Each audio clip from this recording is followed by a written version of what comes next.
My ex-mother-in-law barged into my engagement party and announced that my ex-husband was half-brother to my current boyfriend. So I did this. I, 26F, was married to my ex-husband, Andy, 27M, for a year and a half before we separated. Our marriage was a roller coaster from the start, filled with more downs than ups. We met in college during our sophomore year. I was the bookish type, always with my nose in a book, while Andy was the life of the party. They say opposites attract, and in our case, it seemed true at first. We dated for 2 years before Andy proposed. It was a whirlwind romance, and looking back, I realized we were both too young and naive to understand the complexities of marriage. We thought love would conquer all, but life had other plans. The problem started almost immediately after we moved in together post-wedding. Our different lifestyles, which we once found charming about each other, became a source of constant tension. I'm an early bird, up at 6 a.m. even on weekends, ready to begin the day. Andy, on the other hand, would often stumble home at 3 a.m. from a night out with friends and sleep until noon. I'd try to wake him up, arguing that we were wasting the day. He'd get irritated, saying I was too bothered and needed to learn to relax. This pattern repeated itself almost every weekend, with neither of us willing to compromise. Our financial habits were another major point of dispute. I'm a planner and a saver. I had dreams of us buying a house, starting a family, and building a stable future. Andy lived for the moment. He'd spend on the latest gadgets, designer clothes, and expensive nights out, arguing that we were young and should enjoy life. I still remember the day I found out about his secret credit card. I was cleaning our apartment and came across a statement hidden in his desk drawer. My heart sank as I saw the balance, $15,000. When I confronted Andy, he brushed it off, saying it wasn't a big deal and he'd pay it off eventually. But to me, it was a huge breach of trust. Our communication styles clashed terribly too. When we fought, which was often, I wanted to hash things out immediately. I believed in talking through our problems, finding solutions, and moving forward. Andy, however, would shut down completely. He'd give me the silent treatment for days, refusing to engage in any form of conversation. This only made me more anxious and frustrated, leading to even bigger blow-ups when he finally decided to talk. We tried couples counseling, but it felt like too little. Too late. In the sessions, it became clear that we had fundamentally different values and life goals. The counselor suggested we try to find common ground, but it felt like we were speaking different languages. The final straw came about a year into our marriage. I had been pushing for us to start saving for a house, but Andy kept deflecting. One day, I decided to go through our finances in detail. What I found left me cold. Not only had Andy maxed out multiple credit cards, but he had also taken out a personal loan without telling me. We were in debt to the tune of nearly $50,000. When I talked about this with Andy, instead of showing remorse, he got defensive. He accused me of snooping and said I was too controlling. That was the moment I realized our marriage was beyond saving. We had lost all trust and respect for each other. The decision to separate wasn't easy, but I knew it was necessary. Andy half-heartedly suggested we try to work things out, but I could see his heart wasn't in it. Deep down, I think we both knew we had made a mistake rushing into marriage. My mother-in-law, Sandra, took the news of our separation hard. She was a traditional, conservative woman who believed marriage was a sacred, lifelong commitment. In her eyes, divorce was never an option, no matter how unhappy the couple might be. Sandra started calling me daily, lecturing me about the importance of working through marital problems. She'd say things like, "Marriage isn't supposed to be easy, dear. It takes work and sacrifice." When I tried to explain our issues, she'd dismiss them as young people problems that we could overcome if we just tried harder. As the divorce proceedings began, Sandra's attitude towards me grew increasingly aggressive. She accused me of giving up too easily and breaking her son's heart. The last time I saw her, at the courthouse after our divorce was finalized, she looked me in the eye and said, "You'll regret this. You'll never find someone who loves you like my Andy did." Her words stung, but I knew in my heart that ending the marriage was the right decision. Still, to escape the negativity and start fresh, I decided to move to a different city. I cut all contact with Andy and his family, blocked their numbers, and unfriended them on social media. It was time for a new chapter in my life. The first few months in the new city were tough. I threw myself into work, taking on extra projects to keep busy and push thoughts of my failed marriage out of my mind. Slowly but surely, I started to rebuild my life. I made new friends, took up new hobbies, and began to rediscover who I was as an individual, not as someone's wife. About a year after the move, my colleague invited me to a house party. That's where I met Gerard, 27M. He was charming, intelligent, and had a great sense of humor. We spent the entire evening talking, and for the first time in a long while, I felt a spark of excitement. Gerard and I started dating, and it was like a breath of fresh air after my chaotic marriage. We shared similar values and life goals. He was financially responsible, a great communicator, and respected my need for independence. Most importantly, we brought out the best in each other. After a year of dating, Gerard proposed. It wasn't a grand, showy gesture like Andy's proposal had been. Instead, it was intimate and meaningful. He had prepared a picnic in the park where we had our first date, and as the sun was setting, he got down on one knee and asked me to spend the rest of my life with him. Without hesitation, I said yes. We decided to have an engagement party to celebrate with our friends and family. I was excited but also nervous about our families meeting for the first time. Gerard's parents were coming from out of town, and my parents were driving up for the weekend. The party was in full swing, and everything was going perfectly. Our families seemed to be getting along well, and I was finally starting to relax and enjoy myself. That's when everything went sideways. I was chatting with some friends when I heard a commotion at the entrance. I turned to look, and my blood ran cold. There, pushing past the confused guests, was my ex-mother-in-law, Sandra. She looked furious, her face red and her eyes blazing. Before I could react, she marched up to where Gerard and I were standing. She pointed at Gerard and shouted, "You can't marry her. Andy is your half-brother. Your father had an affair with me 27 years ago." The room fell silent. I felt like I was in a bad dream. I looked at Gerard, hoping to see confusion or disbelief on his face. Instead, I saw shock and recognition. His parents, who had been standing nearby, had gone pale. Gerard's father, Tom, was the first to break the silence. "Sandra," he said, his voice shaking. "What are you doing here? How did you find out about this party?" Sandra laughed bitterly. "Does it matter? What matters is that you've been lying all these years. Did you think I wouldn't figure it out? That I wouldn't recognize your son's name when I heard about the engagement?" I stood there, frozen, as chaos erupted around me. Gerard's mother was yelling at Tom, demanding to know if it was true. Sandra was crying, alternating between accusing Tom and begging Gerard to acknowledge her. Our guests were whispering among themselves, and some were quietly slipping out. Gerard just stared at the ground, not saying a word. I wanted to reach out to him, to offer some comfort, but I was paralyzed by my own shock and confusion. I don't know how long we all stood there, but eventually, my parents managed to usher everyone out, leaving just me, Gerard, his parents, and Sandra. Tom finally admitted that he had indeed had an affair with Sandra years ago, but he had no idea it had resulted in a child. He kept apologizing to his wife and Gerard, looking completely devastated. I couldn't take it anymore.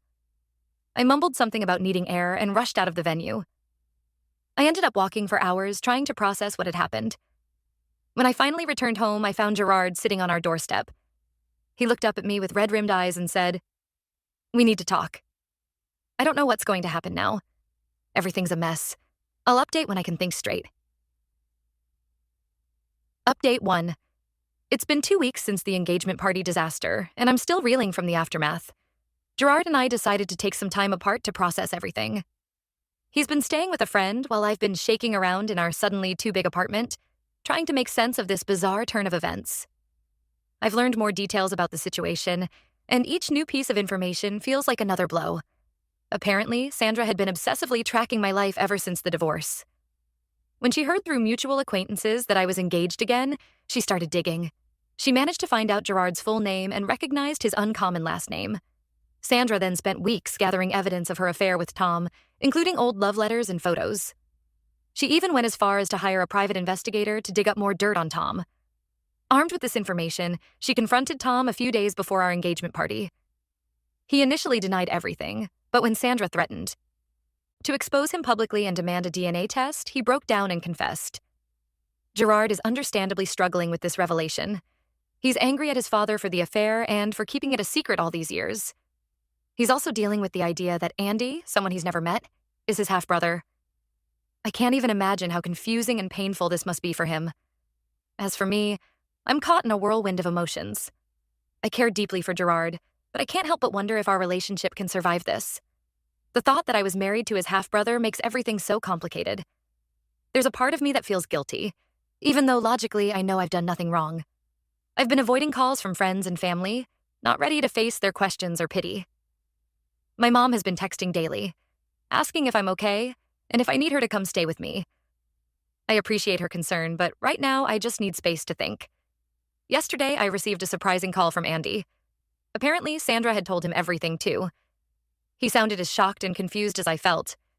He apologized for his mother's behavior and said he had no idea about any of this. We talked for a while, awkwardly dancing around the elephant in the room, the fact that my ex-husband and my fiancé are half-brothers. Just when I thought things couldn't get any more complicated, Andy dropped another bombshell. He told me that he and his current girlfriend are expecting a baby. The news hit me like a ton of bricks. Not because I have any lingering feelings for Andy, but because it added another layer of complexity to an already messy situation. If Gerard and I stay together, my ex-husband's child would be my fiancé's niece or nephew. The mere thought makes my head spin. I haven't told Gerard about Andy's news yet. I'm not sure how or when to bring it up. Everything feels so fragile right now, and I'm afraid this might be the final straw. Gerard and I have agreed to meet tomorrow to talk things through. I have no idea what to expect. Part of me hopes we can find a way forward together, but another part wonders if it would be easier to walk away now before things get even more complicated.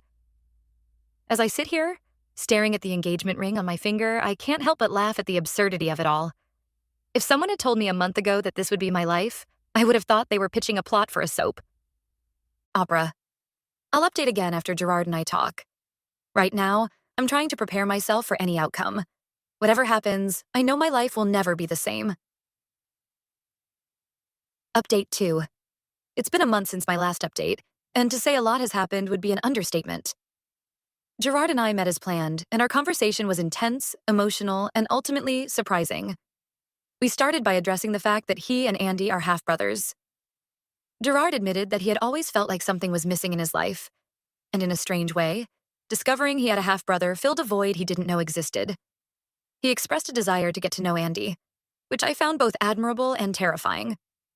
I took this opportunity to share Andy's news about the baby. Gerard was quiet for a long time after I told him. When he finally spoke, he said something I never expected. I want to be a part of that child's life. They're my family too. His words hit me like a freight train. I realized that if Gerard and I stayed together, my life would forever be entangled with Andy's in ways I had never imagined. The idea was overwhelming, but as I looked at Gerard, I saw determination and hope in his eyes. We talked for hours, discussing our fears, our hopes, and what this all meant for our future. In the end, we decided to put our engagement on hold but continue our relationship. We both agreed we needed time to adjust to this new reality before making any lifelong commitments. Just as we thought things were settling down, life threw us another curveball. A week after our talk, Gerard received a call from his mother. She had left his father and was filing for divorce. The news hit Gerard hard. I tried to comfort him, reminding him that he wasn't responsible for his parents' choices, but I could see the weight of it all crushing him. He decided to take a leave of absence from work and go stay with his mom for a while. With Gerard gone, I threw myself into work, trying to maintain some semblance of normalcy. But fate, it seemed, had other plans. One evening, as I was leaving the office, I quite literally ran into Andy. We were both shocked to see each other. After a moment of awkward silence, he suggested we grab a coffee and talk. Sitting across from Andy in a quiet cafe, I was struck by how much he had changed. He seemed more mature, more grounded. We talked about everything that had happened, and he shared his own struggles with the situation. He admitted that he was terrified of becoming a father, especially given the complicated family dynamics. As we were about to leave, Andy hesitated, then said, "There's something else you should know. My girlfriend and I, we're having twins." I felt like the ground had dropped out from under me. Twins. Not only was Gerard going to be an uncle, but he was going to be an uncle to twins. The complexity of our situation seemed to grow with each passing day. When I got home that night, I found a message from Gerard. He had decided to extend his stay with his mom indefinitely. He said he needed more time to figure things out and suggested I do the same. Now, as I sit here writing this update, I find myself at a crossroads. My life has become connected with a family I never asked to be a part of. I care deeply for Gerard, but I'm starting to wonder if love is enough to overcome the obstacles we're facing. I don't know what the future holds. Part of me wants to fight for my relationship with Gerard, to prove that love can conquer all. But another part wonders if it would be easier to walk away now, to start fresh somewhere new where I'm not caught in this complex web of relationships. For now, I'm taking it one day at a time. I've decided to take a vacation, to get away from it all and clear my head. Maybe some distance will provide the clarity I need. I'll update again when I've made a decision about my future. Until then, wish me luck as I navigate this soap opera that has become my life. Update 3. It's been 6 months since my last update, and I'm writing this from a small apartment in a new city. After much soul searching and countless sleepless nights, I made the difficult decision to end my relationship with Gerard and start fresh. The vacation I took helped me gain perspective. Being away from the drama and having time to myself allowed me to really think about what I wanted for my future. I realized that while I cared deeply for Gerard, the complicated family dynamics were more than I could handle. When I returned, Gerard and I had a long, emotional conversation. He had come to a similar conclusion during his time away. We both agreed that the situation was too complex and that trying to force a relationship would likely lead to resentment down the line. Ending things with Gerard was one of the hardest things I've ever done, but I know it was the right decision for both of us. We parted on good terms, promising to cherish the good memories we shared. After the breakup, I felt an overwhelming need for a complete change. I quit my job, sold most of my belongings, and moved to a new city where I knew no one. It was scary, but also liberating. I've been here for 3 months now, and I'm slowly rebuilding my life. I found a job at a small marketing firm, joined a local yoga studio, and even adopted a cat. For the first time in a long time, I feel like I'm in control of my own life and future. I've had limited contact with Gerard since the move. We occasionally exchange brief, friendly messages, but we're both careful to maintain our distance. He updates me sometimes on his family situation. He's been building a relationship with Andy and is excited about being an uncle to the twins, who were born 2 months ago. I'm happy for him, but I'm also relieved that I'm not caught in the middle of it all anymore. As for Andy and his new family, I've chosen to keep that chapter of my life closed. It's better this way, for everyone involved. My ex-mother-in-law, Sandra, tried to reach out to me a few times, but I've blocked her number. I have no interest in engaging with her or being pulled back into the drama she caused. Looking back on everything that happened, it feels like a whirlwind. There are moments when I still can't believe how quickly my life changed and how complicated things became. But I've learned valuable lessons from this experience. I've learned the importance of taking time to really know someone before committing to a lifelong partnership. I've learned that sometimes, walking away is the bravest and kindest thing you can do for yourself and others. Most importantly, I've learned that I'm stronger than I ever thought possible. I've survived a divorce, a failed engagement, and a complete upheaval of my life. And here I am, still standing, still moving forward. I don't know what the future holds for me. Right now, I'm focusing on myself, my career, and building a life that makes me happy. I'm not ruling out the possibility of love and marriage in the future, but I'm in no rush. For now, I'm enjoying the peace and simplicity of my new life. This will be my final update on this saga. Thank you to everyone who has followed my story and offered support along the way. Here's to new beginnings and the adventures that lie ahead.